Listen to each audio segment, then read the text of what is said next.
iBhayibheli lonke la iBhayibheli liveza khona uJesu wabhala phansi ngoqukule enhlabathini kukanye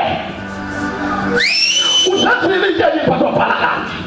ukuthi uyayilandela leyo sinazi ukuthi kwakwenziwe njani bakonje wayesifazane wayephinga ehlobonke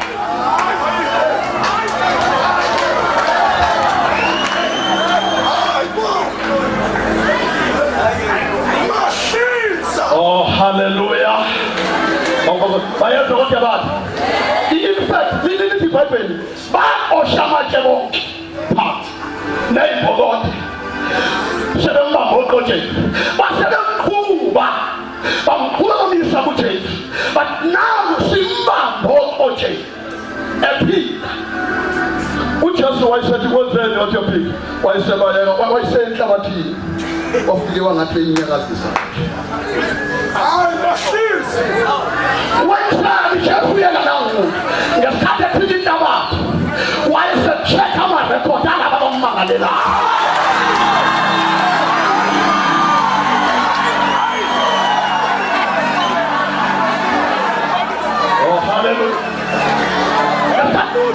wachaka mtabati katate wachaka wafika benelile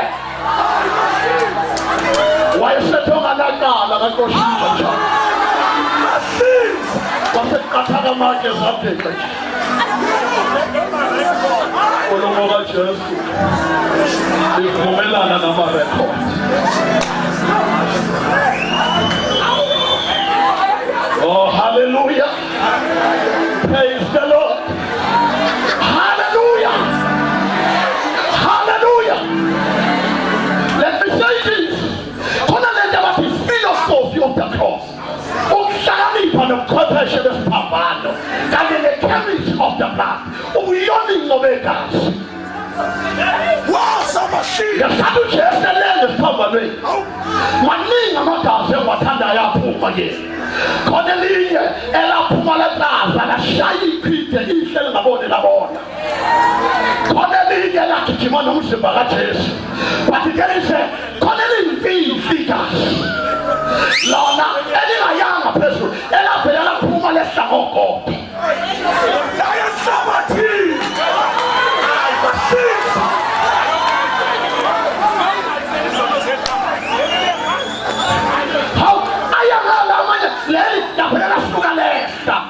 bathi bamthuka lona langabana ndabalehla bamkhafulela ngamathe lehla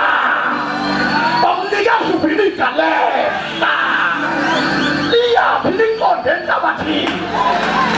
olalelangozalwane liyorabha amarekhodi angelibakhe emhlabeni namhlanje